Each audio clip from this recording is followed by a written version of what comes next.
Some very tense moments in the Oval Office today as Ukrainian President Volodymyr Zelenskyy meets with President Trump and Vice President J.D. Vance. Zelenskyy came to the U.S. looking to make a deal. As Erica Brown reports, President Trump had been pressing for an agreement giving the U.S. access to profits from Ukraine's earth minerals as part of a path to end the war with Russia. Tensions spilled over in the Oval Office between President Trump and Ukrainian President Volodymyr Zelenskyy during a meeting that was supposed to be about ending Russia's war with Ukraine. You're not in a good position. You don't have the cards right now. With us, you start having cards. But right now, you don't. Yeah, you're playing cards. You're playing cards. You're gambling with the lives of millions of people. You're gambling with World War III. You're gambling with World War III. And what you're doing is very disrespectful to the country, this country. The conversation turned contentious as Zelenskyy questioned Vice President Vance about Russia honoring any deal. What kind of diplomacy, JD, you are speaking about? What do you mean?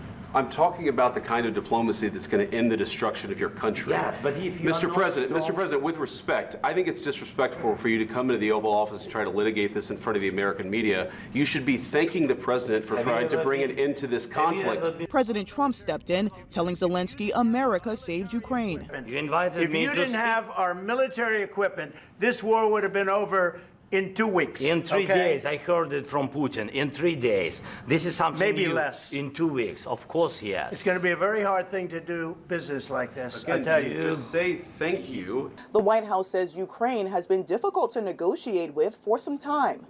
I don't want a ceasefire. I don't want a ceasefire. I want to go, and I wanted this.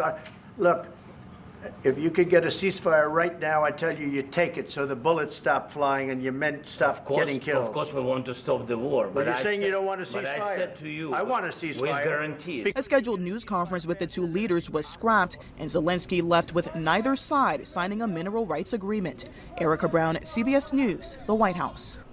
After leaving the White House, President Zelenskyy posted on social media thanking the American people and the president for supporting Ukraine, adding that his country needs a just and lasting peace.